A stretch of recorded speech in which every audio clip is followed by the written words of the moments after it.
On recommence l'organigramme de l'entretien ici à l'usine. On a notre surintendant qui est Stéphane Bellemare. L'usine est divisée en deux sections. Alain va tout vous expliquer ça tantôt, puis une partie Sébastien. On a le secteur des eaux, puis le secteur des boues. Puis c'est un peu le miroir un de l'autre. Puis on a un atelier de soutien qui est instrumentation Hugo Gérard avec 12 électro-instrumentation.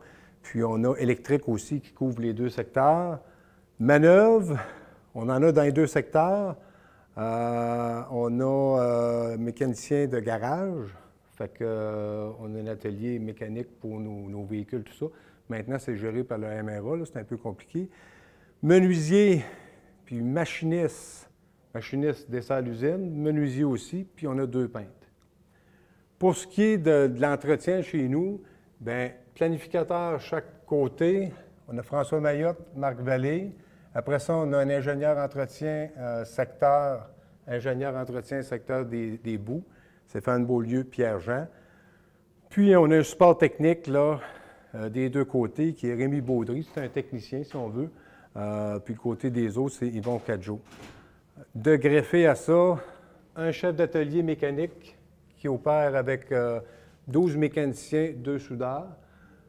Même chose de l'autre côté, Marc l'Italien, 12 mécaniciens. Lui, il y a un soudeur. Par contre, il y a 2 machinistes parce que l'atelier de machinage est ici. Merci. Fait que ça, c'est ici. Les joueurs, ça change un petit peu dépendamment des saisons. Quand c'est l'hiver, évidemment, on essaie de ne pas travailler dehors. Vous allez voir durant la visite. Le secteur des eaux, bien, une bonne partie du secteur des eaux, c'est tout dehors. Fait que la maintenance se fait l'été. Contrairement à moi, aux incinérateurs, c'est tout à l'intérieur. Fait que la maintenance sur mes équipements principaux, mes arrêts majeurs, ça se trouve être les incinérateurs. Ça se fait à l'automne quand c'est à l'intérieur. Fait que l'échange des mécaniciens, des fois, ça peut être 14 ici puis 8 là, mais on joue avec ça. On a aussi plomberie. Sur mon côté, Alain Maurice. Sur le côté Sébastien, c'est Jules Lachance. 8 plombiers chaque côté. Lui, il y a 3 CVAC qui fait tous les bâtiments. C'est un département aussi qui fait les deux secteurs. Puis, Alain, lui, sur son côté, il y a 5 manœuvres. Fait que ça donne un peu, là, on a un groupe à part qui est les intercepteurs. Ça, c'est pas ici à l'usine. Alain va vous expliquer ça. C'est tous les collecteurs d'eau, puis les édicules, puis les pompes de l'île de Montréal qui amènent l'eau ici à la station. Les égouts, puis je pense que c'est 20 ou 25 du pluvial. Eux autres sont formés de 9 PEI, 2 mécaniciens, 1 plombier, 2 électriciens, puis 1 électricien, puis 2 électromécaniciens. Fait que je ne sais pas si Seb a quelque chose à rajouter, mais ça vous montre un peu là, comment on est organisé côté entretien. Je ne sais pas si Sébastien a quelque chose à rajouter là-dessus. Bien, écoutez, à part que je dis, ça c'est notre côté, mettons vraiment nous autres, il ne faut toujours pas juste oublier que le côté opération aussi, où on a des employés 7/24 qui sont là. Ces employés-là sont là, comme je vous dis, sur des horaires différents, de jour, de nuit. Donc, le côté entretien fonctionne uniquement de jour, du lundi au jeudi. Le reste du temps, c'est si on a un appel. Par contre, on a une équipe décalée qu'on a oublié de dire. Le vendredi, on a une équipe multidisciplinaire, puis on a toujours un chef d'atelier qui est ici à Tour de Rôde. Ça revient 4 fois par année, les chefs d'atelier. Eux aussi travaillent du lundi au jeudi. Par contre, 4 fois par année, ils ont un vendredi à faire. Et là, ils ont 2 gars d'instrumentation. Ils ont un gars d'instrumentation, un électricien, 2 plombiers, 2 mécaniciens. Puis là, ils s'occupent des urgences. Nous, on appelle les PHC et les UHR. PHC, c'est hors calendrier. On a 4 jours pour les faire. Les UHR, on en va dessus à la minute que ça sort. Fait que ça compte. Puis la fin de semaine, samedi, dimanche. Comme Sébastien le dit, on a un RDO, responsable des opérations. Et c'est lui qui fait les câbles s'il y a des défauts en mécanique. Tout ce côté-là, vous allez le voir aussi pendant la visite. Mais qu'on arrive au bâtiment des boues, je vais prendre le temps au moins de vous présenter le RDO, puis peut-être juste vous expliquer un peu le principe aussi du RDO. On va en profiter, là, ça va prendre quand même 5-10 minutes, mais au moins on va prendre le temps de vous expliquer le principe, l'importance de ce poste-là qui fait rouler pas mal tout quand nous autres on n'est pas là, comme je disais, de nuit puis de fin de semaine. Le seul peut-être point que je peux ajouter, là, parce que ça fait peut-être pas partie de la présentation d'Alain, c'est que nous, la façon qu'on fonctionne, bien, on a un planificateur dans chaque secteur, puis on s'est instauré des rencontres à 3 heures à tous les soirs c'est le planificateur ou Sébastien ou moi qui anime cette rencontre-là, pour vérifier ce que les gens veulent avoir comme libération pour le lendemain. Étant donné qu'on est l'usine d'épuration des eaux, on est mal pris avec la température. Là, il annonce 40-50 il faut se rentrer du monde en TS demain, là, au cas où. Là, parce que les feuilles qu'il y a dans les rues, l'automne, ça sent bien tout de suite là, quand il vient un coup d'eau. Fait que, tu sais, c'est difficilement, on veut barrer des choses dans le calendrier. On a beaucoup de misère avec la température. Fait que le lundi, on essaie de ne pas se mettre trop de travaux planifiés. Puis mardi, mercredi, puis jeudi, il faut redonner les équipements. Fait qu'on essaie de saisir ça comme ça. On s'est mis une rencontre à 3 heures, puis là, il y a des choses qu'on va planifier dans la semaine, mais pas à des journées précises. Fait que le soir, bien là, on regarde l'opération. Si la température nous le permet, on va demander une libération. Ça apparaît dans le centre de contrôle du responsable des opérations. Il fait qu'on essaie ça, préparer, isoler de nuit. Puis le matin, on est là pour faire nos travaux. Notre rencontre de planification est le mercredi. Fait que, le soir, tous les soirs, à 3 heures, c'est nos chefs d'atelier, planificateurs, puis le responsable des opérations qui est là, avec l'assistant surintendant opération qui va donner le OK, oui ou non, libère la machine. Le mercredi, c'est notre rencontre de planification. Planificateur lundi, mardi pour organiser son planning. Le matin, il rencontre ses chefs d'atelier. Il finalise ça à 70-80 Puis après ça, on a la rencontre avec l'opération. Puis le fine-tuning se fait le jeudi. On ne travaille pas le vendredi. C'est pour ça qu'on a juste 4 jours. Là. Fait que, si on passe dans le secteur, tantôt, peut peut-être prendre, mais je ne veux pas que vous preniez une demi-heure avec mon planif parce qu'il y en a ici le jeudi après-midi. C'est bon? Avez-vous des questions sur la structure, la manière dont ça fonctionne, tout ça? C'est quoi un PEI? Un PEI, c'est un préposé aux intercepteurs. Au fond, c'est que ces employés-là sont spécialisés à tout ce qui a rapport aux intercepteurs qui se trouvent. À travers l'île de Montréal, c'est le nombre qui manque. On a plusieurs petits bâtiments. Les édicules? Les édicules qu'on a. On en a plusieurs autour de l'île. Dans ces édicules-là, on a des systèmes de pompes, systèmes de vannes. Sont responsables de s'occuper d'aller vérifier l'entretien si on a, nous on appelle ça, mettons, un watchdog, là, si on a une alarme qui apparaît à quelque part, ou on a un manque de communication avec une machine, on a une génératrice qui n'est plus là. Ces employés-là s'assurent du bon fonctionnement des petites stations qu'on a en périphérie de l'île de Montréal, qui se trouvent sur la couronne nord et la couronne sud. Je vais commencer par vous faire jouer une vidéo. C'est la première chose que je vais faire, là. Mais cette vidéo-là, comme je disais à mon ami qui filme, là, il est vieux.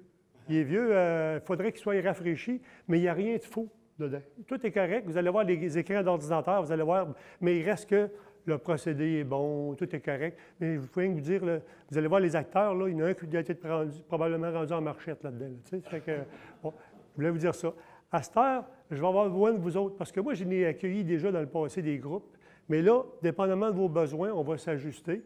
Puis je vois que vous posez des questions, c'est parfait. Si j'ai les réponses, j'ai une liste là, de toutes sortes de questions, mais si je peux vous aider, mais sinon mes confrères vont vous aider.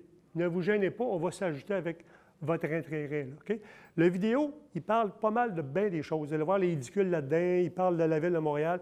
Après la vidéo, il va y avoir une petite période de questions, et après ça, on va procéder à la visite de l'usine. Puis en cours de route, gênez-vous pas, posez vos questions. Vous êtes des gens... Vous êtes des gestionnaires, vous n'êtes pas gênés, je suis certain de ça. Puis en passant, mais je suis très heureux d'être avec vous autres aujourd'hui. Toute ma vie, j'étais un col bleu qui a travaillé pour des gestionnaires comme vous autres. Puis aujourd'hui, je le fais encore, puis j'ai l'impression d'amener un petit quelque chose, un petit plus à du monde. Fait que moi, j'aime ça. Fait que je vous remercie. Moi, je vais aller mettre la vidéo qui dure à peu près 20 minutes. Après ça, petite période de questions. C'est correct pour vous autres?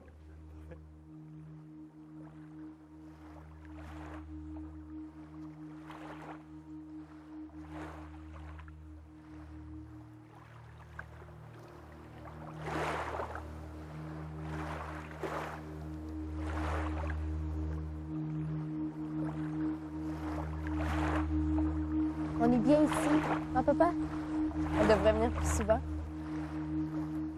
Oui, c'est vrai, c'est pas mal extraordinaire d'avoir accès à toute cette eau. Malheureusement, la pollution des eaux engendrée par le déversement d'eau usée domestique et industrielle, non traitée dans les cours d'eau, est devenue un des plus importants problèmes dans les grandes agglomérations urbaines. Aussi, dans le but de restaurer et protéger cette ressource indispensable, la communauté urbaine de Montréal a reçu le mandat, lors de sa création en 1970, de concevoir construire et exploiter un système d'interception et de traitement des eaux usées de son territoire.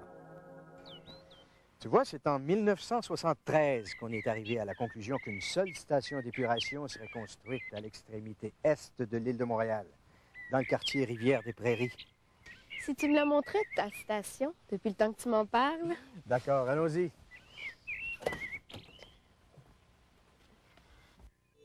La construction du réseau des intercepteurs et de l'émissaire de la station, débutée à la fin de 1974, s'est poursuivie jusqu'à l'été 1991.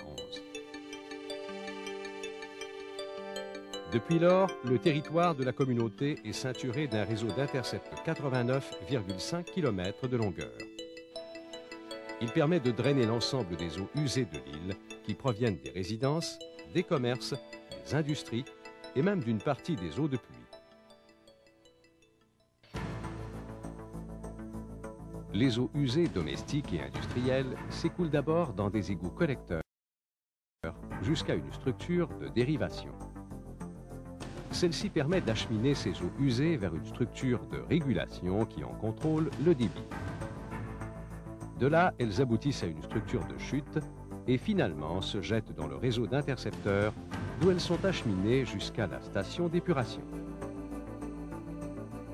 Principalement à cause de la nature du sol et de la proximité des cours d'eau, les intercepteurs furent construits à grande profondeur, en tunnel dans le roc, soit par dynamitage, soit à l'aide de tunneliers conçus spécialement pour ce genre de travaux. Le diamètre de ces tunnels atteint jusqu'à 5,4 mètres, soit la dimension d'un tunnel de métro. Les intercepteurs, les ouvrages de régulation et l'émissaire ont coûté 625 millions de dollars, soit environ 45,4% du budget consacré à l'ensemble du projet. Les eaux usées industrielles acheminées vers les intercepteurs comptent pour 10% des eaux usées traitées à la station d'épuration. Dans certains cas, ces eaux usées contiennent, entre autres, des produits et matières toxiques qui peuvent entraîner une détérioration des égouts et des installations de la station et nuire à l'environnement. Depuis juin 1986, un règlement de la communauté urbaine oblige les industries à se conformer et à respecter les normes de rejet des eaux usées avant de les déverser dans les réseaux d'égouts et les cours d'eau. Cette réglementation a permis de réduire de 66% la charge en contaminants toxiques provenant des industries. Parallèlement à l'augmentation du réseau d'intercepteurs, on assiste de 1976 à l'été 1998 à la construction des installations de la station d'épuration. Lorsqu'elles arrivent par l'intercepteur à grande profondeur, les eaux usées sont remontées en surface par la station de pompage, puis elles sont déversées dans un canal périphérique et de là, par gravité, elles sont acheminées vers le dégrillage. Ensuite, elles se dirigent vers le dessablage, puis vers la décantation. Enfin, elles pourront subir au besoin une désinfection. Une fois traitée, l'eau est retournée au fleuve Saint-Laurent. La station de pompage est une des plus importantes au monde. C'est un peu comme le cœur de la station d'épuration. Elle a été creusée à même le roc à une profondeur de 55 mètres. Son diamètre est d'un peu plus de 68 mètres. L'intercepteur nord y déverse ses eaux usées dans un puits constitué de 2 cellules de 15,4 mètres de diamètre chacune à une profondeur de plus de 27 mètres, alors que l'intercepteur sud y déverse ses eaux usées dans 2 autres cellules de même diamètre à une profondeur de plus de 42 mètres. Pour remonter les eaux usées jusqu'à la surface, 17 motopompes très puissantes, réparties tout autour de la station de pompage, aspirent ces eaux et les refoulent à travers d'énormes conduites. La station d'épuration fonctionne 24 heures sur 24. On ne peut se permettre une interruption des opérations. La centrale d'énergie permet d'assurer la relève en électricité advenant une panne. Elle offre également une source d'énergie d'appoint permettant au besoin de minimiser les coûts en électricité. Cette centrale est constituée de 6 groupes électrogènes, chacun de la taille d'une locomotive. Les génératrices ont une puissance totale de 15 MW, l'équivalent d'une source d'énergie suffisante pour alimenter une ville de 6 000 habitants. De la station de pompage, les eaux usées sont acheminées dans des canaux d'amener où un coagulant y est injecté. C'est à cette étape que débute le procédé de traitement physico-chimique qui permet la réduction des phosphates et l'augmentation de l'efficacité de la décantation. Les eaux usées sont ensuite dirigées au bâtiment de pré-traitement où se trouvent 8 dégrilleurs. L'opération de dégrillage consiste à faire passer l'eau à travers des grandes grilles dont les barreaux retiennent tous les résidus de plus de 2,5 cm.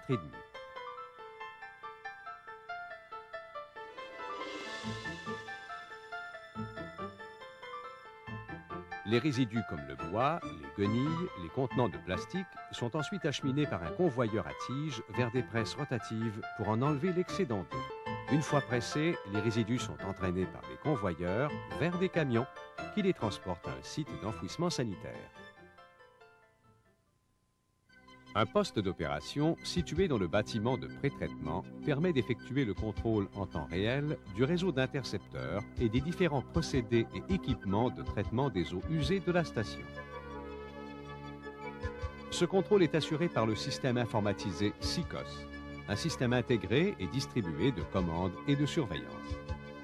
Un réseau de fibre optique de 3,6 km de longueur constitue dans la station l'épine dorsale de ce système. Après le dégrillage, les eaux usées passent à l'étape du dessablage où elles sont réparties entre 14 dessableurs aérés. Les eaux usées y séjournent environ 10 minutes. Les sables, le gravier et autres particules lourdes se déposent au fond de chacun de ces bassins. Ils sont aspirés par un pont suceur.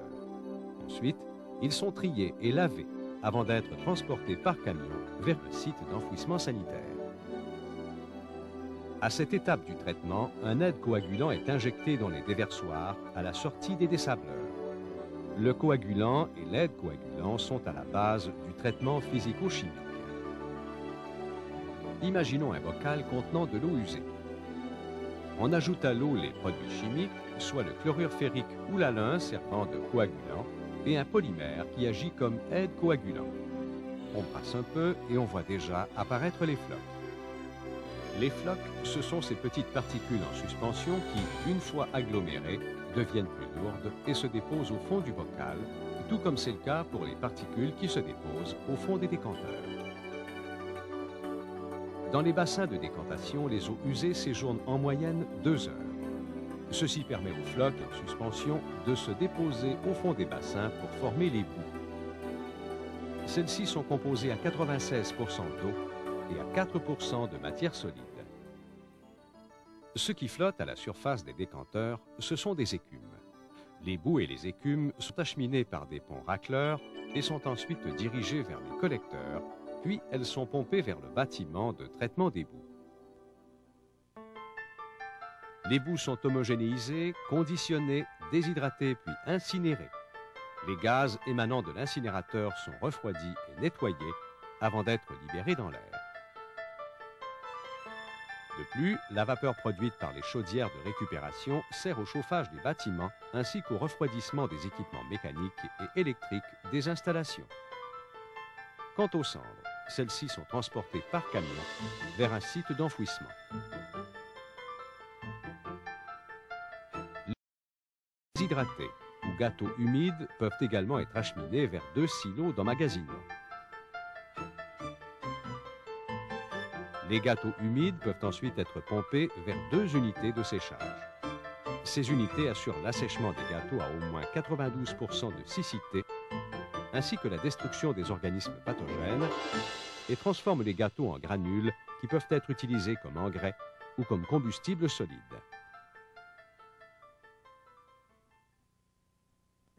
Le coût total de la construction de la station d'épuration et du réseau d'intercepteurs s'élève à 1,375 milliard de dollars. En vertu de l'entente intervenue entre la communauté urbaine de Montréal et le gouvernement du Québec, ce dernier s'est engagé à rembourser 66,6% du coût des intercepteurs et 90% du coût des travaux de construction de la station. Le dépense est assumé par la communauté. Quel est le résultat de tout ce travail? une réduction de 80% des matières en suspension, de 75% des phosphates et de 55% de la demande biochimique en oxygène. Cela veut dire des eaux plus propres, des ports pour embarcations de plaisance qui renaissent, des écoles de voile, des endroits où l'on peut se baigner et pratiquer ses activités nautiques préférées. Cela veut dire également des parcs, des îles, des baies et des ruisseaux, aujourd'hui accessibles au grand public. Si une grande partie du travail accompli ne se voit pas parce qu'il est sous terre, ces résultats, eux, sont bien visibles.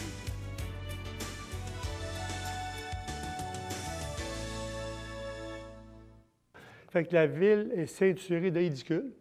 Puis il explique à un moment donné dans la vidéo, je ne sais pas si vous avez vu, là, c'est qu'à un moment donné, l'eau peut reprendre le même chemin qu'avant, si on veut. Si on ferme les vannes, les édicules, qu'on peut contrôler à distance, comme par exemple c'est à la station, l'opérateur hydraulique que vous allez voir, parce qu'il y a 2 secteurs, l'hydraulique, c'est eux autres qui contrôlent toute la route au complet. Là. Même s'il y a des gens qui vont faire l'entretien sur la route, le contrôle, il est ici, à distance. Ça fait qu'à ce moment-là, ils pourraient fermer. D'ailleurs, ils vont le faire. Ils vont le faire demain. Il va tellement pleuvoir qu'on ne pourra pas prendre toute cette eau-là. Parce que, Éric, tout à l'heure, il y a une petite affaire, là, mais je voyais qu'elle rajouter. L'usine d'épuration ici prend l'entièreté de l'eau de pluie, hein, à part 20 %. Le réseau est saparitaire à Montréal, il n'y a rien que 20 % qui... On envoie ça à part, on n'a pas besoin de la traiter. Mais tout le restant s'en vient ici. Elle flush les tuyaux, puis après ça, bien là, ça arrive. Là. Il va y avoir de la feuille, puis pas en moitié. OK? Mais un coup que le coup de feuille est arrivé, là, mais après ça, l'eau qui arrive, là, n'est plus bien sale. C'est de l'eau de pluie. T'sais? Il y a toujours le petit caca qui s'en vient aussi en même temps, mais c'est dilué à travers un gros volume d'eau. Fait qu'à ce moment-là, ici à l'opération, il y a une stratégie, ce n'est pas fait n'importe comment. On va déverser à quelques endroits. Ça veut dire qu'on va fermer les endroits où on interceptait l'eau. OK? On va fermer, l'eau va prendre le même chemin qu'avant. Si on est habitué à ça.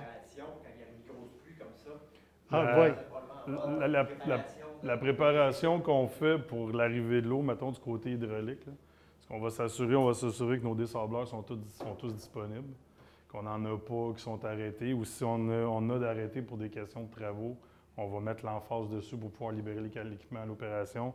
Même chose du côté de la décante. Côté opérationnel, même ce qu'ils vont faire, ils vont faire entrer des gens en surplus sur les équipes. Comme là, cette nuit, il y a des gens de plus. Nous, on en fait rentrer aussi côté intercepteur des EPI, comme on dit tantôt. On les fait rentrer, les 2 PEI, on les fait rentrer de plus. Fait qu'on s'assure d'avoir une continuité là, du service tout le long là, pour s'assurer qu'il n'y ait pas de débordement. Ou qu'il n'y ait pas un viaduc qui s'inonde, qu'il y ait des pompes qui lâchent ou quoi que ce soit. Là. Oui, c'est ça. Parce que c'est à la station, là. Oui. Parce qu'ils ont des barèmes assez stricts. Par exemple, toi, dans l'entretien, parce que je parle en tant qu'entretien, j'étais un mécanicien, moi, c'est qu'à un moment donné, on se disait, ouais, bien, ils ont 21 décanteurs, ils n'ont en masse. Telle minute, eux autres, ils veulent avoir une garantie, puis ils ont des lois à respecter. C'est pas rien que l'opération qui décide que, oh, oui, on en a assez de 14. Non. S'il arrive de quoi, il faut qu'ils soient prêts. Puis malgré ça, quand ils savent qu'il y a des coups d'eau comme ça, là, mais ils font tout le possible qu'il y ait du surtemps pour pouvoir être tous les équipements possibles en marche. Exactement. Fait que vous voyez comment ça a été fait? La station de pompage a été creusée à même le roc. Okay? Vous voyez les parois de roc, là. Puis ce que vous voyez ici, c'est le nord. Puis le sud qui arrive plus bas, ici, vous ne le voyez pas. Là. Fait que vous avez la station de pompage qui a été après ça toute bétonnée. Okay? On a un fond de 8 pieds de béton, les parois de 6 pieds de béton partout. Puis ça, là, c'est complètement étanche. Ils ont fait 4 gros réservoirs, vous le voyez, là. Les 4 réservoirs, indépendants, il y en a 2 nord et 2 sud. Okay? Puis on va les regarder sur la maquette. Là. Ces réservoirs-là, là, mais c'est tout en béton. Ils ont été obligés d'ancrer ça dans le roc, sinon ça lèverait comme un bateau. Parce que à cause de la nappe phréatique, c'est certain que ça lèverait ça. Fait que cette eau-là arrive ici. On est capable, par un tuyau, cette interconnexion, on pourrait envoyer, par exemple, complètement le débit du nord dans le sud, parce que le sud est plus beau. Okay? Pourquoi ils l'ont fait comme ça? C'est pas compliqué. Pour la gravité, le sud, il est plus profond. Quand on arrive à la station, on est plus profond. Ça change une affaire au niveau des moteurs, par exemple. Parce que vous savez quoi? On vous dit que l'énergie, ici, on gaspille. La grosse énergie, là, c'est l'argent, là, c'est beaucoup l'énergie. Okay? Ça n'a rien coûté pour amener l'eau ici, mais par contre, à ce temps, la première chose qu'il faut faire, c'est la montée. Okay? Fait qu'à ce moment-là, vous avez 9 pompes sud, puis 8 pompes nord. Puis quand vous voyez les pompes, c'est ceux-là qui sont ici. Vous les regardez physiquement, les pompes sont tout pareils. OK? Ils sont presque tout pareils. C'est à peu près 7 mètres cubes seconde. Pensez-y, là. 7 de la pompe. Fait qu'une pompe, là, 7 mètres cubes à la seconde que ça pompe, c'est de l'eau, ça. OK? Fait qu'à ce moment-là, c'est justement en arrivant là. Fait qu'au sud, ça prend des moteurs plus puissants à cause de la tête. OK? Fait qu'au nord, on a des 2500 HP, puis 2500 à 2800 HP, puis au sud, c'est 5000, quasiment 5000 HP. C'est énorme. L'équivalent là, de le poids de. Ça a, pour le sud, là, ça a comme le poids de 6 autos à combattre la pompe en permanence. Ça fait qu'en réalité, si on viendrait boucher le bouchon ici, là, on ferait la colonne bien pleine, là, mais c'est ça qu'il faut que la pompe à combattre, c'est le poids de 6 autos. Bon, maintenant, à ce temps, tous ces beaux équipements-là qui sont là, il faut faire l'entretien là-dessus. OK? Fait que, à un moment donné, les pompes, il faut les enlever pour les faire réviser. D'ailleurs, on est en train de toutes les faire une par une. Là. Les pompes, on est rendu à la deuxième fois qu'on les fait. C'est bien fait, par moi, c'est des pompes japonaises, commencer, mais c'est très bien fait. Mais à un moment donné, on perd d'efficacité. Vous êtes tous des gens d'entretien. Vous savez qu'une pompe, qu'elle soit petite ou grosse, quand tu n'as plus l'étanchéité entre l'entrée et la sortie, tu viens de perdre d'efficacité, beaucoup d'énergie. Un moteur de 5000 HP, c'est de l'énergie, ça. Fait que si tu perds, je ne sais pas, moi, 1 mètre cube seconde, c'est énorme comme énergie. Fait qu'en revisant nos pompes, en rebâtissant des endroits usés ou en changeant les rings d'usure, à ce moment-là, on vient à une efficacité comme une neuve. Puis ça se rentabilise là, dans l'année qui suit. Ça va? Bon, à ce temps, pour pouvoir monter ça, vous allez voir, on a un système de pont roulant. Là. À chaque plancher, on ne le voit pas on va y aller sur place, on est capable d'aller chercher chacun des moteurs, chacune des pompes et les amener à travers un puits et les monter à l'aire de chargement ici. Fait que c'est là, d'ailleurs, on va passer là. Il y a des gens qui travaillent sur une pompe. Pas aujourd'hui, mais on va voir la pompe est quand même ouverte. Là. Vous allez quand même la voir. Là. En passant, vous avez le droit de prendre des photos, gênez-vous pas. Là. Fait qu'il y a quand même des pièces imposantes, là, des impulseurs que tu peux monter dedans. Là. Fait que c'est assez gros. Maintenant, juste adjacent à ça, vous avez la centrale d'énergie. Okay? On en avait parlé un petit peu. On va passer aussi par là. C'est un petit peu... je ne peux pas passer par là parce qu'il y en a qui m'agacent un peu parce que c'est mes bébés, mais c'est parce que je m'en suis occupé beaucoup pour faire l'entretien là-dessus. Vous êtes des gars d'entretien, vous comprenez ça. Okay? Fait qu'à quelque part, on a fait un bon bout de chemin. C'est des vieilles machines, qui ont 35 ans. Sauf que ça coûtait au-dessus d'1 million de la machine à l'époque. Fait qu'imaginez aujourd'hui que ça coûterait. C'est une vieille technologie, mais c'est là rien qu'au cas où. Okay? Fait qu'à ce moment-là, on s'en sert, on les garde en bon ordre. Puis je pense qu'on réussit assez bien à faire ça. Mais vous allez voir que c'est de la grosse machine, puis c'est pas propre, il y a de l'huile, puis c'est du diesel. Mais en tout cas, apparemment, c'est pas trop propre, mais on va vous le montrer pareil. Ça marche, je vous montrerai un petit peu qu'est-ce qu'on a fait pour améliorer cet entretien-là. Les documents, je ne sais pas si ça vous intéresse, mais en tout cas, gênez-vous pas. Moi, je suis là pour répondre à ces genres de questions-là. Si, au niveau opération, j'ai mes collègues qui vont très bien vous répondre. Là. Fait que, en gros, c'est ça. Fait que les 6 génératrices, ils servent à 3 choses. OK? Première des choses, ils sont là pour la sécurité. Ça veut dire qu'il manque d'électricité. Dans 35 secondes, les lumières s'allument. OK? On a de l'éclairage ici. Les ordinateurs sont fournis. Puis on va être capable de garder un visuel sur tout ce qui se passe à l'usine d'épuration. OK? Même la route, on va voir nos niveaux. Mais au niveau procédé, là, on s'entend, là, on ne traitera plus. Là, mais on va être quand même capable de aussi pomper. OK? Tous nos moteurs variables. En passant, vous voyez, tous les moteurs qui sont ronds, c'est des moteurs fixes. Ceux qui sont carrés, c'est des moteurs variables. OK? Mais les moteurs variables sont alimentés par la génératrice ou par l'Hydro-Québec. On a le choix. OK? Les fixes, non. De toute façon, les variables, il y en a tellement qu'on est capable de pomper, là, je ne vous dis pas demain, à cause de la pluie qu'il va y avoir, là, mais on est capable de pomper quand même beaucoup d'eau. Il ne marche jamais, là, toutes les pompes. OK? Le plus de pompes qui a marché, c'est combien? Oh, une quinzaine. 15, ouais. Ça, c'est en temps de grosse pluie. En temps de grosse pluie, des fois, moi, il me semble on a vu jusqu'à 15. Oui, ça c'est exceptionnel. Mais mettons qu'il manquait d'électricité dans un gros temps de pluie, là, on ne pourrait pas. Là, on pourrait pas. Là. Tu sais, parce qu'on est limité à une nombre de pompes, là, puis une capacité. 15 MW, c'est quand même pas mal, mais c'est du jus, ça, là, ces moteurs-là. Tu sais. Exemple, là. Ah oui, c'est ça. Un moteur comme ça, de 5000 HP, OK? Ça prend 2 génératrices pour le faire marcher. OK? Ils ne sont pas à côté là, mais pour le faire partir, ça en prend 2. Okay? C'est des moteurs à vitesse variable, fait qu'on peut quand même baisser les RPM, et ainsi de suite. C'est comme ça, là, en gros. Là.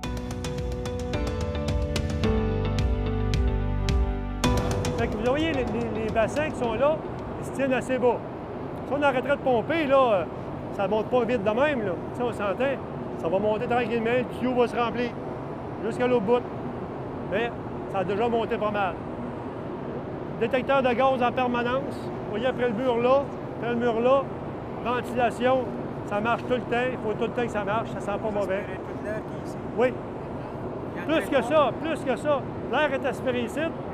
Et même si on baisserait complètement nos niveaux, là, ça pourrait aspirer l'air dans les tuyaux aussi. Vous sentez, là? Il y a des procédures. Si jamais il y aurait un homme qui tomberait, c'est jamais arrivé. Mais si quelqu'un tomberait dans les édicules, là, il s'en vient ici, là. Il est fini, là. Fait que pour y sauver la vie, là, ils vont venir les niveaux très, très bas. T'sais? Parce que sinon, il est fait. Parce que le tuyau est dans l'eau. Tu s'entend? En tout cas, on ne veut pas le vivre, ça. Mais il y a quand même une procédure. OK? Fait que, regardez, le toit qui est là, advenait qu'il y aurait un déversement d'un camion à Montréal avec du pétrole, ça va des égouts, là. Ça s'en vient ici, ça. Fait que nous autres, il faut tomber en action, là. Fait que s'il y aurait des produits explosifs, puis à un moment donné, qu'il arriverait quelque chose, ça exploserait, le toit va lever. C'est la conception qui est faite comme ça. Le point le plus faible, pouf. Les murs, lui, les autres, ils ne tomberont pas. Il y a 6 pieds d'épais de béton. C'est ça qui va lever. Fait que c'est ça. Là, on est au rez-de-chaussée. OK?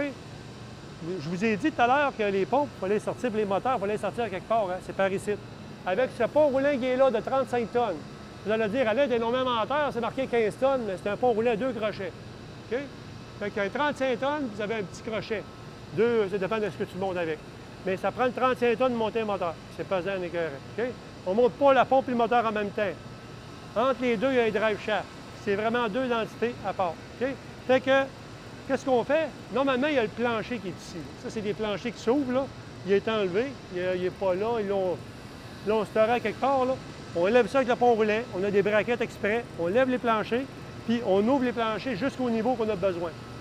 Le plancher est capable de supporter la charge de n'importe quoi que tu peux mettre dessus. Une pompe de 35 tonnes, ça va être capable de prendre.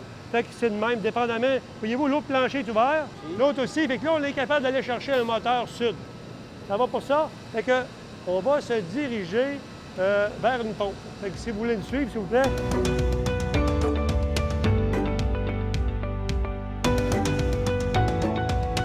Voyez-vous le tuyau qui est juste sur le dessus? Quand on part une pompe, là, c'est de l'air qui est dans le tuyau. Cette air-là, il faut qu'elle sorte. OK? Fait que, il y a une valve qui rouvre, cet air-là est évacué à l'extérieur. OK? Jusqu'à temps que la colonne se remplisse, puis quand l'eau arrive, pouf, ça se ferme. OK? Et on vient s'assurer qu'il n'y a pas d'air dans le coude. S'il y a de l'air dans le coude, ça fait un bouchon, ça va diminuer, ça va mettre une restriction. Il ne faut pas qu'il y ait d'air dans le coude. Fait que c'est rien que de l'eau. OK? Cette eau-là, ça va dans le canal périphérique, puis le nez du tuyau arrive dans le canal périphérique. Ça veut dire qu'il est inondé. OK? Fait que cette pompe-là arrête. Il faut absolument ouvrir notre vanne en haut. Sinon, on va pomper les autres. OK? Le siphon. C'est déjà arrivé. OK? C'est vrai qu'il y a un problème d'instrument, mettons. Là. Mettons là, que ça ne marche pas, ça ne rouvre pas. Fait que là, cette pompe-là est faite pour marcher à 360 RPM, mettons, maximum. Là. Mais à l'envers, là, elle peut virer bien plus vite que ça. Parce que tu as 6-7 autres pompes qui pompent, elle va siphonner tout ça par gravité. 27 mètres de tête, elle va virer, puis elle va monter en RPM, elle va monter en RPM. Fait qu'on ne veut pas ça, fait que c'est de la logique, là, mais ça a été bien pensé pour ça. C'est déjà arrivé, hein, ça a monté. Ça fait pas. Non, pas de frein mécanique. C'est une bonne question. Il n'y a pas de frein mécanique, mais par contre, on a un seal là-dessus.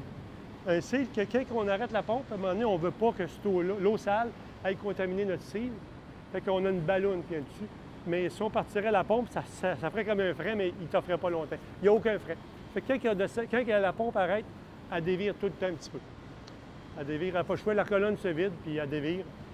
Puis on atteint une bonne vitesse, là, mais on arrête l'eau. Fait que la colonne se vide. Il n'y a aucun roulement là-dedans? Non, il n'y a pas de roulement. Là-dedans, c'est des babettes.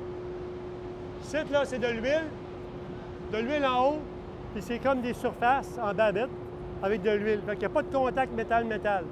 Il n'y a rien de mieux que ça. Les ball mills sont faites comme ça. Les cracheurs sont faits comme ça. Tout se joue là. L'anneau d'usure qui est ici. Vous en avez une sur le mâle, vous en avez une sur la femelle. Ce jeu-là, là, va vous donner un chiffre fictif. Supposons qu'il est établi à 60 millièmes, s'il est rendu à 120, c'est pas la même efficacité, là. Tu viens d'en perdre. Fait qu'à ce moment-là, ce qu'on fait, on change ça ici. Ça s'enlève, là. On le fait pas, nous, ici. On envoie l'impulseur à l'extérieur. Puis, dans la volute, il y a la femelle qui est là. C'est nous autres qui la remplace. Ce sera pas long, là, mais c'est pour vous montrer, c'est les moteurs les plus puissants qu'on a ici. C'est les moteurs du Sud, OK? Là, il y a du bleu, là, mais c'est parce qu'ils l'ont transporté, ils l'ont mis là temporairement. Ça, c'est un moteur 6,94 mètres cubes à la seconde. C'est-à-dire que la pompe, elle pompe ça. Ce moteur-là, là, bien, vous avez la puissance qui est ici. 5150 HP. OK?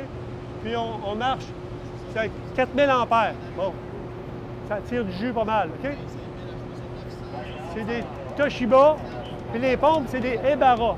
Très, très bons produits.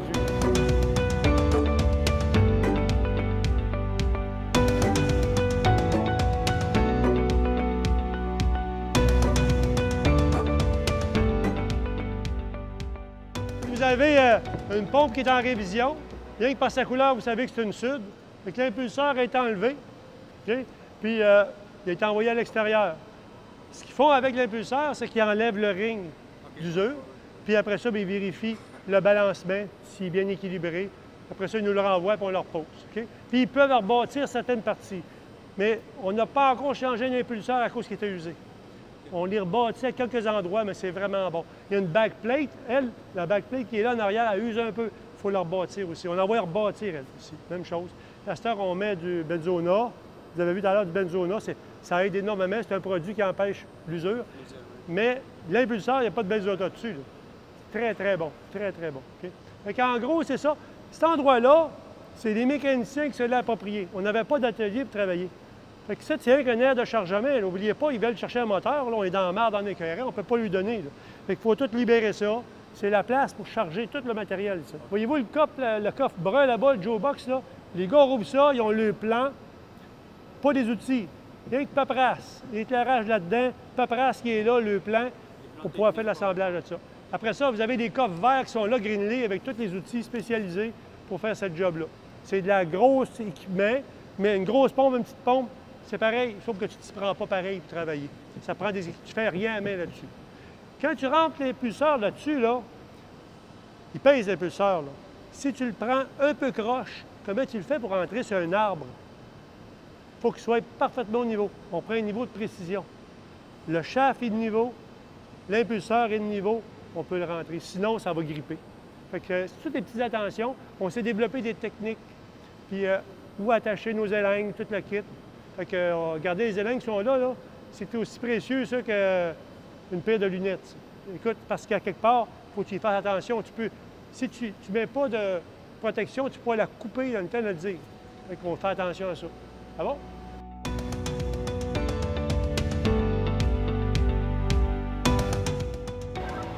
Juste avant de rentrer dans la salle des génératrices, qui est en arrière des portes, là, on a 6 grosses génératrices qu'on va aller voir. Elles sont à l'arrêt, là. OK? Pour les faire partir, ce pas des moteurs électriques, c'est des moteurs à l'air. OK? On a besoin de l'air qui est là. On a des compresseurs qui nous gardent une réserve d'air à 250 PSI. Ça nous prend de la pression d'air. Okay? C'est des stateurs à l'air. Comme les gros camions des mines. Il y en a un qui travaillait des mines tout à l'heure qui me disait des mines. Là. Toi, hein? Tu sais c'est quoi, hein? Quand ils partent un camion, on ne les parte pas ça avec un stateur électrique. Le moteur voudrait que c'est gros de même. Là. Des stateurs à l'air. Tu les entends signer. Fait du bruit en éclairant. Tu sais. Fait du bruit. Okay. C'est tout petit, mais c'est puissant. Fait qu'on a besoin d'avoir de l'air. Okay?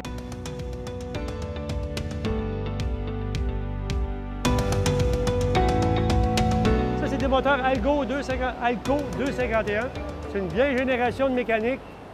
Vous allez dire c'est dépassé, mais 4000 HP. C'est assez puissant. OK? Assez puissant. Capacité de 2800 kW par moteur. C'est assez puissant.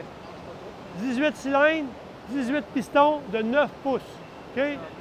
Le crankshaft, là, le menton a 6 pouces. C'est assez gros. OK? Fait que c'est très puissant. Ces moteurs-là, qu'ils soient à 8, 12 ou 16 cylindres ou 18 cylindres, c'est tout pareil. Les mêmes pistons, les mêmes cylindres, pour un rallonger le crankshaft. Ça, c'est les plus gros qu'Alco ont fait. Il y a 2 locomotives qui existent qui ont des 18 cylindres. Il y en a une à Saint-Constant, au musée ferroviaire. il y a un moteur Alco, 18 cylindres comme ça. Une là, le moteur est capote. Il y en a un autre que je ne pourrais pas vous dire. Toutes les autres, c'est des 16 cylindres. OK? Fait que nous autres, on a décidé d'avoir des 18 cylindres, sauf que c'est les mêmes pièces. Fait que, bien entendu, pour un moteur de cette génération-là, ça prend un turbo. OK? Un turbo, c'est ce qui vient compresser l'air pour que ton moteur ait efficace. Le turbo, c'est ce que tu as là, en dessous du spring qui est là, qui est flexible, là, c'est le turbo. C'est haut de même. Un turbo automobile, c'est le près gros de même. Et lui, haut comme ça. Ça vaut 125 000 un turbo à ça. C'est assez dispendieux. Mais ça récupère les gaz d'échappement. Ça ne les récupère pas. On se sert des gaz. Oui. D'ailleurs, les turbos automobiles, c'est pareil aussi. On se sert des gaz qui a pris beaucoup d'expansion.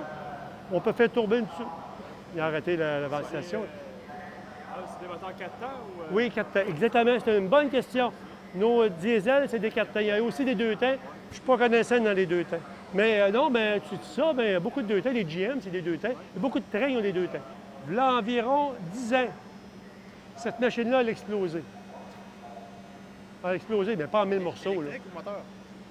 Vous avez sauté le moteur? Non, du tout. Le moteur, là, ça a pété dans l'exhaust. Il y a eu une explosion à cause d'un mauvais entretien. Là, je peux vous le dire, parce que je le dis à tous mes mécaniciens et à tous mes niveaux. Écoute bien, on n'avait pas de préventif qu'on faisait là-dessus. Tu sais, toi, ta tondeuse, là, tu n'as qu'à pas changer l'huile, puis ça va marcher pareil. Même à ça, il y en a qui ne changent même plus l'huile là-dedans. Mais nous autres, on a traité ça comme ça. Bien, c'est bon pour longtemps, ça. À un moment donné, bien, il y a un cylindre qui ne marche plus. Il y en a 18. 17, ça marche pareil, tu sais. Ça paraît pas, là. Parce qu'on ne les tient pas à côté là, nos machines. À un moment donné, il y a 2 cylindres qui ne marchent plus. On ne sait pas. Mais s'il y a eu de l'entretien, on aurait pu prévenir. Okay? Fait que, mais il y a un bon côté à tout ça. Il n'y a pas eu de blessés. Il y aurait pu. Ce qui est arrivé, c'est que le tuyau est décroché d'en haut. Voyez-vous, on a renforcé la support, là, ça a décroché d'en haut. Ça l'a pété dans le muffler dehors. Okay? Bien, il y a eu des conditions d'accumulation de combustible non brûlé dans l'exhaust. Il faisait très chaud. Toutes les conditions étaient là pour qu'il se passe ça. Puis c'est arrivé. Mais quand ça a pété, après ça, on s'est penché là-dessus. Puis c'est là qu'on a inclus les employés avec une firme extérieure, puis on a trouvé la cause. On s'est arrangé pour peu que ça arrive. Et pour pouvoir faire ça, bien, la beauté, c'est qu'on s'est servi du personnel interne pour améliorer. Parce que le contracteur était là pour nous aider à trouver le trouble, mais on a progressé énormément. Maintenant, on a un système de surveillance. Ici, on a toutes nos températures de chacun de nos cylindres, avec toutes les alarmes. Vous avez toutes les températures des lubrifiants, d'air de pression. Vous avez aussi l'eau de refroidissement.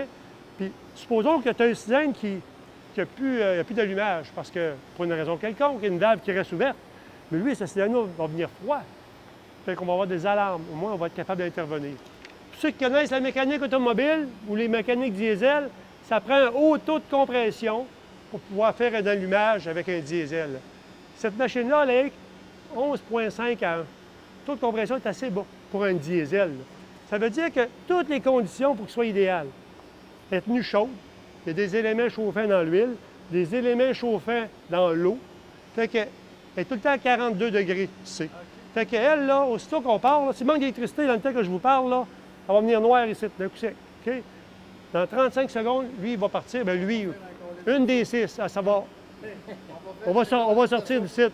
Là, lui, il va partir, il va starter et le courant va se mettre sur les bords. Dans 45 secondes, on a de la lumière ici. T'sais. Fait que ça va se faire automatiquement. Sauf que si on est à 25 degrés C, ça ne partira pas. Si on arrête de chauffer, ça ne part pas. C'est con comme ça. Question, avez-vous souvent des pannes de courant? Non. Puis on va en avoir de moins en moins. Parce que là, hein, vous savez, qu'est-ce qui s'en vient?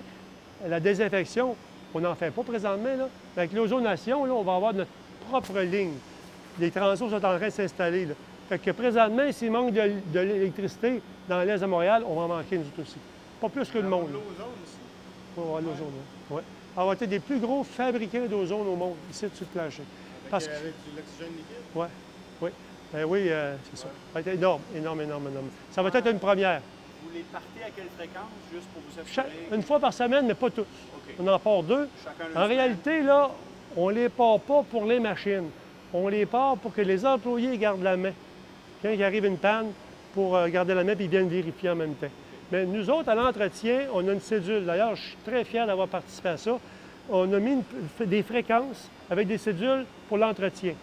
Puis, en théorie, si on suivrait notre cédule comme il faut, tel qu'on l'a créé, c'est qu'on fait un entretien d'une machine à tous les mois.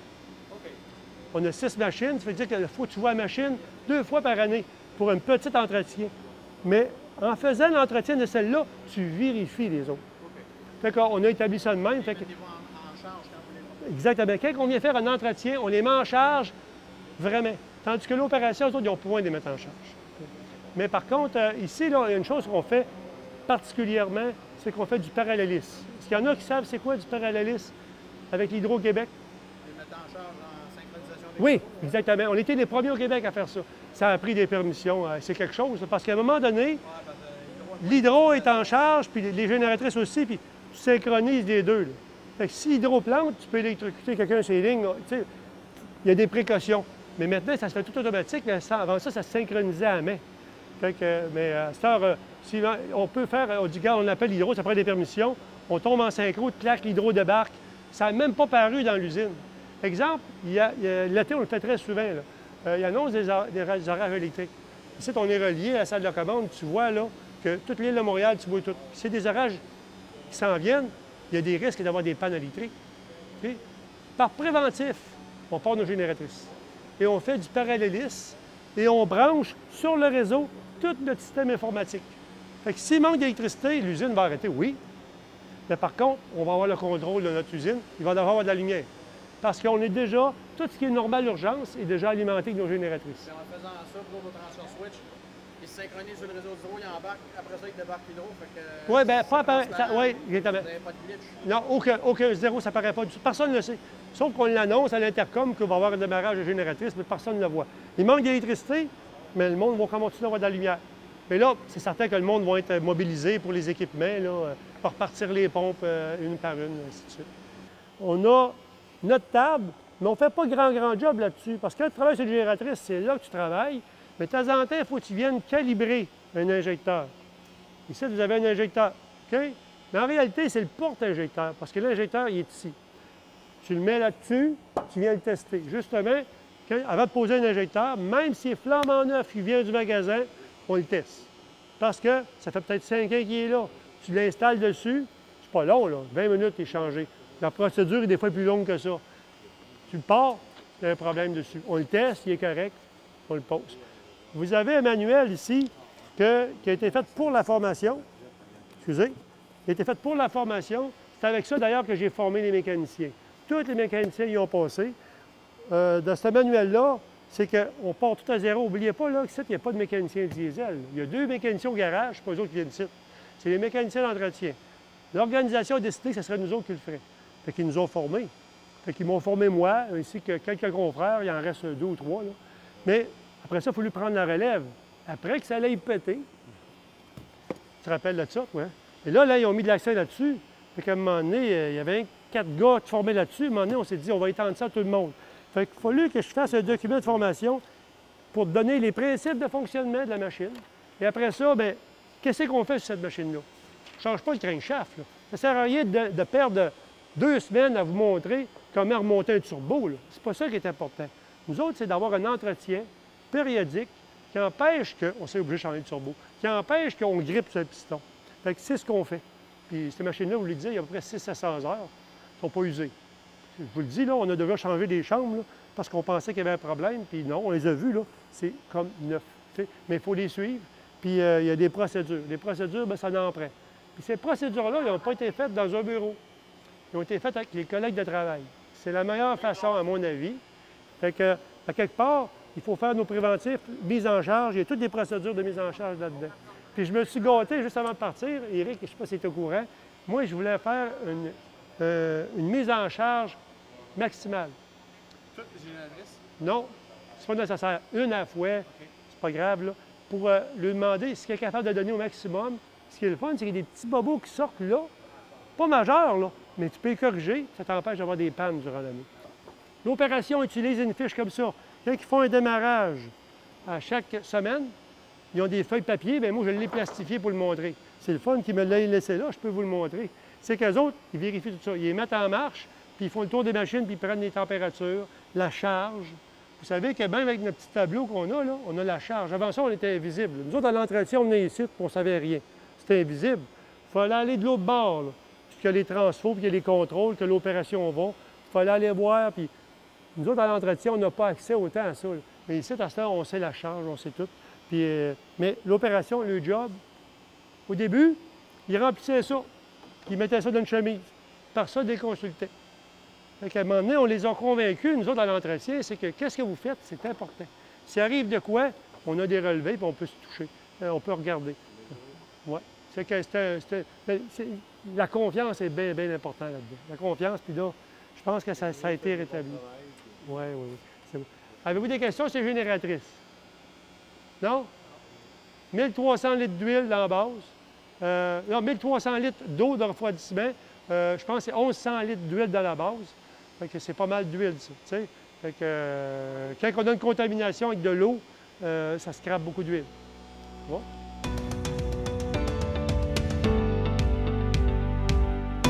On veut, ici, tout ce qui se passe, là, on veut que le sable se précipite au fond. Fait qu'on envoie de l'air pour aider au sable à se déposer au fond. On ne veut pas qu'il se dépose autre chose que du sable.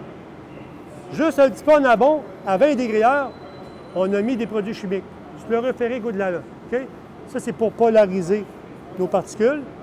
Mais là, ça se mélange. Dans la zone de mélange, ça se mélange bien. Ça n'agit pas encore. Ça fait préparer, mais il n'y a rien qui se dépose. Là, notre sable, lui, est précipité. Le pot, il est là, lui, là. Voyez-vous, présentement, là, il s'en vient vers nous autres. Okay? Il pompe l'eau. Il y a une pompe à l'intérieur on appelle ça un pont suceur, parce que c'est un pont avec une pompe qui suce. Okay? Fait qu'on a un immense tuyau de caoutchouc qui va jusqu'au fond. Ça a 25 pieds de profond, ça. Là. En dedans de ça, tu as une fosse comme ça.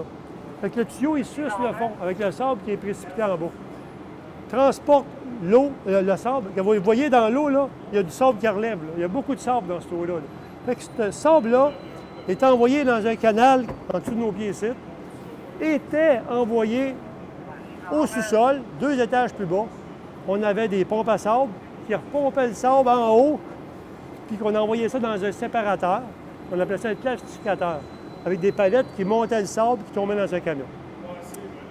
À un moment donné, ils ont eu une bonne idée. Ils disent, pourquoi on envoie ça en bas? Ça use les équipements, les tuyaux, ça use au bout. Du sable, écoute, c'est malade. Fait qu'à la place de ça, c'est que tout ce sable-là est envoyé dans le dessableur numéro 1. Puis quand il est plein, on arrête l'eau de couler dedans et on prend une pelle, puis on a acheté un bucket exprès pour ça, le vide dans un camion. Fait qu'ils peuvent vider ça une fois par mois. Ils sauvent des milliers de dollars d'usure d'équipement, et ainsi de suite. C'est des idées d'employés. Hey, ça coûtait une fortune, c'est basique au bout, là, tu sais. Fait que, mais le système de classificateur est resté là parce que le temps qu'on le vide, ça peut prendre 2 jours, lui, il va fonctionner. Fait qu'on le revoit en bas. Fait que l'hiver, les bosses barres, là, ça gelait, ça. Les bosses barres, vous savez, c'est quoi?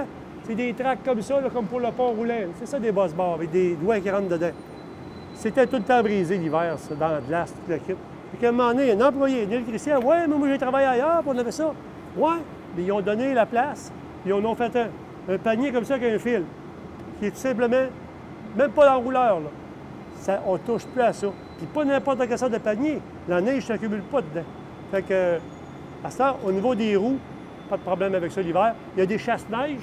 Si vous voyez, là, il y a des chasse-neige. Puis les passages, eux autres, sont nettoyés par nos employés avec des souleuses à neige. Là. Fait que, bon, maintenant, ici, le sable est précipité. À cette heure, c'est pas fini le traitement. Là. Il faut mettre un autre produit chimique qu'on appelle du polymère. Alors, regardez, à la sortie du dessableur, là-bas, là, il y a des injections qui se fait. Il y a 4 canals qui est là. Les 4 goulottes-là qui sont à la surface de l'eau, c'est ça qui maintient le niveau. Là. C'est le même niveau que les décanteurs, ce qui est là. Fait qu'à ce moment-là, on injecte du polymère, puis là, à ce moment-là, tout de suite, là, ça commence de voir coaguler. Mais la vitesse est tellement grande que ça ne se dépose pas. Ça s'en va dans un canal. Voyez-vous ce qu'il y a un paquet d'oiseaux là-bas, là? Ça, c'est la sortie des décanteurs. À l'autre extrémité, vous avez l'entrée d'eau. Mais la vitesse est tellement grande que ça ne se dépose pas. Bien, les flocs, là, sont en train de grossir en s'en allant là. Quand ça rentre dans le décanteur, là, les flocs sont devenus lourds. Ils se déposent au fond du décanteur. Puis là, on a 21 décanteurs là-bas. Il n'ira pas avec la pluie qui est là, là. Normalement, on aurait marché jusqu'au bâtiment des bouts là-bas. Fait que, il y a 21 décanteurs. L'eau, elle prend à peu près 2 heures, elle passe 2 heures de temps dans ce décanteur-là. Se dépose au fond. On a des ponts racleurs qui raclent avec des vis électrices. Puis on va acheminer ça dans les galeries souterraines. D'ailleurs, on va passer dans les galeries souterraines. On ne le fait pas là, habituellement, mais là, on va le faire.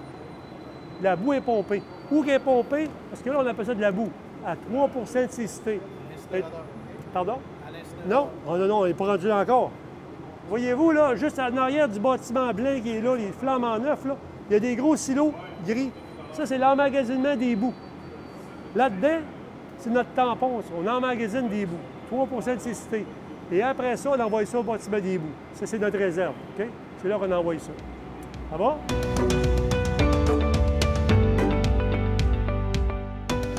Les horaires, la manière que ça fonctionne, c'est pas compliqué. On est là de 6 h le matin à 6 h le soir. C'est des chiffres de 12 heures. On se relève aux 12 heures. On marche par tandem. Il y a 4 équipes. On est 6 RDO. Pourquoi 6? Il y en a un qui est responsable d'une équipe. Par tandem, on est séparés. Fait que la AC est ensemble, BD sont ensemble.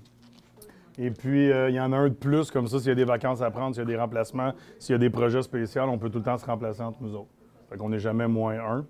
Fait qu'au moins, ça roule de même. Puis la manière que ça fonctionne pour les horaires, vraiment pas compliqué. On marche sur du 2-3-2. Fait que si on commence 2 jours, fait qu'on fait 2 jours de jour, 3 jours de nuit, 2 jours de jour. Les deux semaines d'après, on rechange. Il y a des H' là-dedans, il y a un paquet de congés, là, mais grosso modo, c'est même que ça marche. Le pourquoi je dis que c'est eux autres vraiment la plaque tournante de l'usine, étant donné qu'ils sont là en dehors des heures que nous, on est là, sont là de nuit, sont là de fin de semaine, c'est les premiers répondants pour tous les problèmes qu'il peut y avoir. Fait que le RDO se doit de connaître l'usine le plus par cœur possible. Une partie du réseau, une partie même de la... Je dirais pas jusqu'à dire de la mécanique et compagnie, mais doit avoir des bonnes connaissances pour pouvoir le plus possible aiguiller ses employés. Parce qu'au fond, ce qui arrive, c'est que les demandes de travail, tout ce qui est BT, demande de travail, est fait par les préposés qui sont sous la supervision du RDO.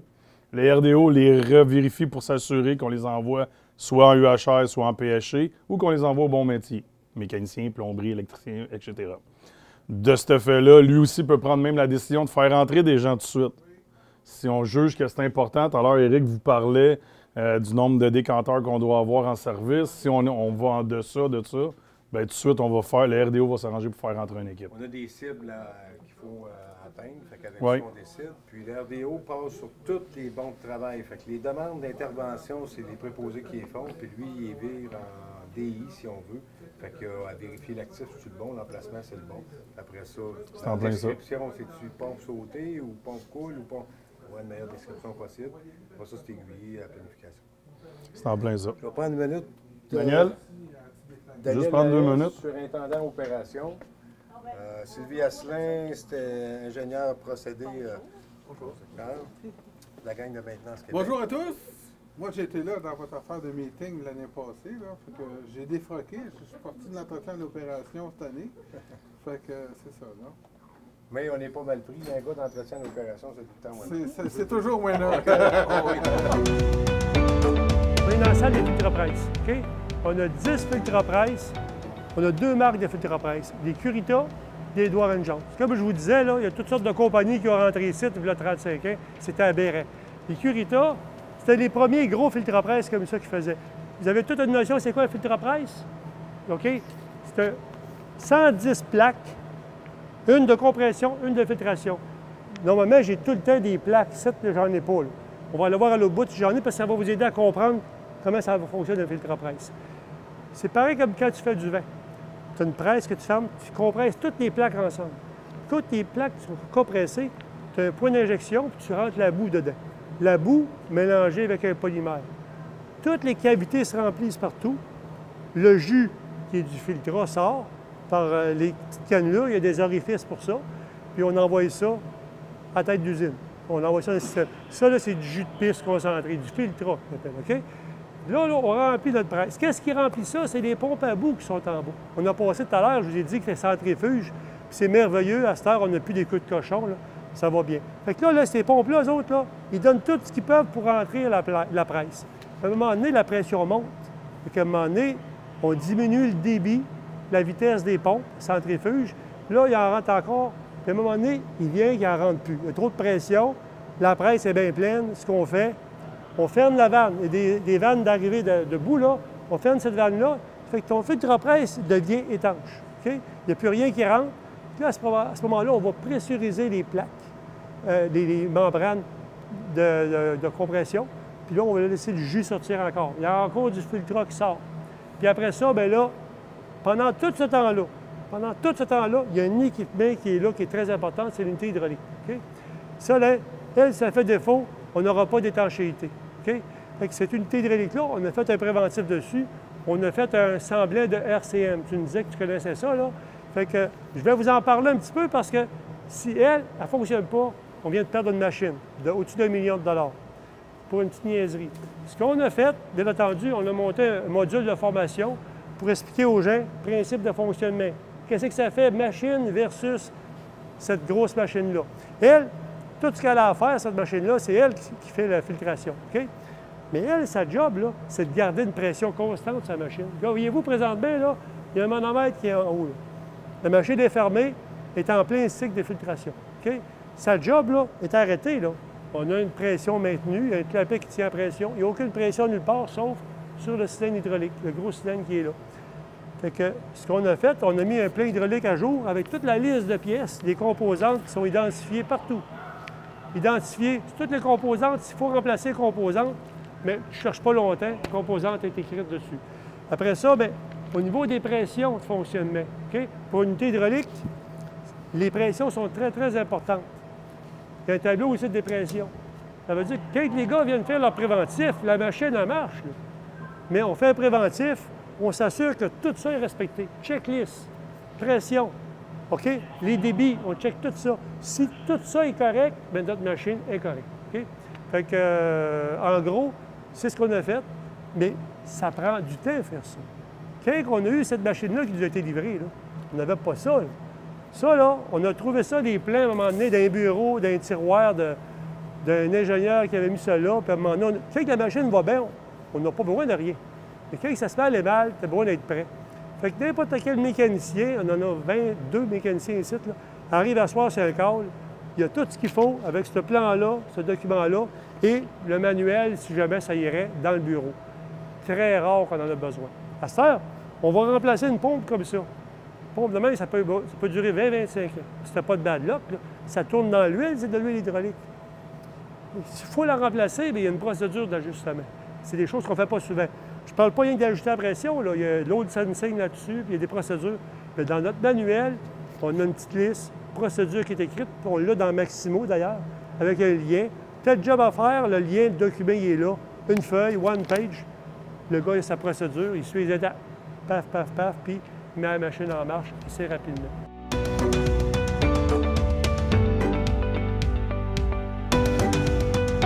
Vous avez les convoyeurs qui montent jusqu'en haut, qui se jettent dans 2 autres convoyeurs, puis on a les trémies à bout, 4 trémies à bout. Tu arrives sur chacun des convoyeurs-là, les convoyeurs à bout, là, convoyeurs à courroie, c'est les seuls courroies qu'on a ici.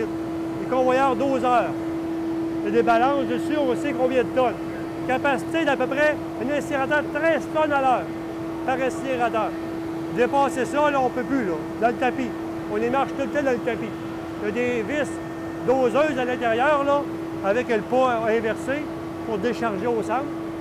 La trémie à bout, c'est une petite réserve. Il y a des guillotines qui ferment le convoyeur, puis il faut que ça soit automatisé. On la tient assez pleine. À l'intérieur de ça, on a un couteau qui vient couper parce que sinon, ça ferait un pontage. Okay? Fait qu'on vient incinérer ça. On va vous montrer les incinérateurs. Après ça, on va voir terminer. Je suis sur un incinérateur. Le rayon qui est là, c'est la grandeur de l'incinérateur. Okay? Vous le voyez, il est en dessous du plancher à 2 pieds. Okay? Ça, c'est l'incinérateur. C'est un gros caisson qui est fixe, celui-là. Là. C'est à l'intérieur que ça tourne. Vous avez l'arbre central qui est là. Si vous regardez, on ne voit pas tellement bien, là. Mais il tourne. Il y a un arbre central. Puis en haut, c'est un des rouleaux qui le garde centré. En bas, tu as un bearing qui supporte cet arbre-là, qui part d'en bas complètement. C'est plusieurs étages. C'est... On va voir le 3, il est ouvert. Oui, OK, parfait. On va passer par là, puis après ça. Okay. Fait que là, lui, là, il est supporté par un immense bearing. C'est un arbre avec plusieurs... Il y a 8 paliers. Je pense qu'il 8 paliers. Il y a des bras. Ces bras-là, voyez-vous, ils avaient une entrée de gâteau ici, une entrée de l'autre bord. OK? Les gâteaux arrivent au milieu. Ils sont poussés vers l'extérieur. À l'extérieur, il y a des trous parce qu'il y a des planchers, les incinérateurs, là, avec des orifices. Ça tombe sur l'autre plancher. Les bras avec des palettes inversées vers le centre. Ça fait comme ça. Après 4 paliers, tout est brûlé. 4-5 paliers, tout est brûlé. Les derniers paliers, c'est pour refroidir. Fait que, on a des brûleurs. On va le voir, le niveau des brûleurs rapidement, là. Sauf que le gâteau lui-même, c'est un combustible. Mais il faut contrôler cette combustion-là. Fait que, c'est pas ma spécialité, mais c'est leur spécialité. Oui. Bien, on va aller voir ton instant. Moi, j'aime ça montrer le brûleur.